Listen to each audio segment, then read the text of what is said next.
so glad all of you could join us today to celebrate the history of aviation and to honor all aircraft mechanics, and especially those of Southwest Airlines. We are here today to honor Charles E. Taylor.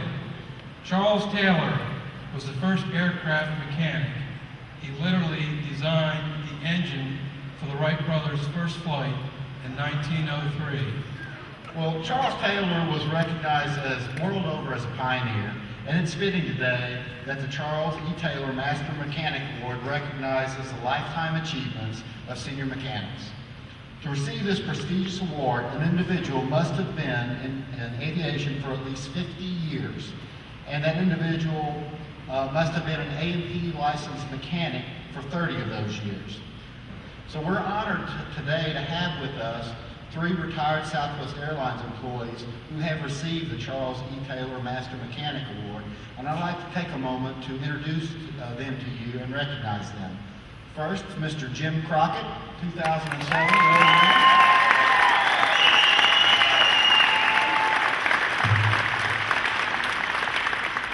Second, Mr. Reagan Rogers, 1998.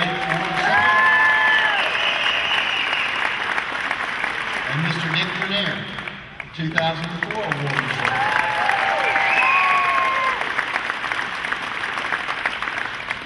Southwest Airlines also has 2 other award winners that are no longer with us, but they remain in our hearts.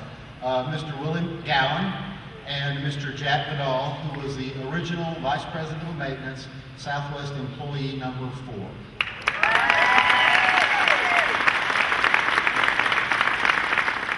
And I think it's kind of fitting that we are, in fact, honoring a warrior-spirited sort of fellow in Charles Taylor.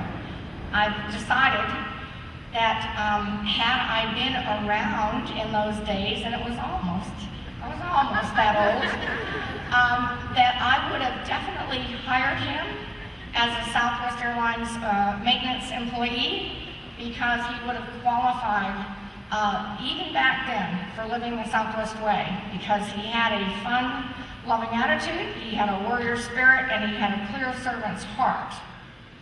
You may have noticed, unless you're a guy like me, you may have noticed that there's a special guest in the hangar today, and I do want you to take a look at this beautiful airplane behind us.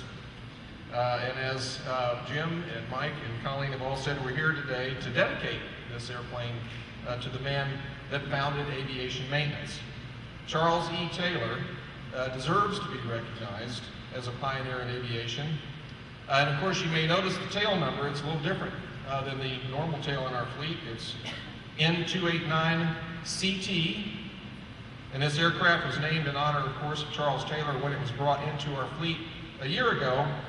But today, we're going to take it one step further. So in honor of all of our maintenance and engineering employees, I'm happy to present to you all the Charles E. Taylor plane.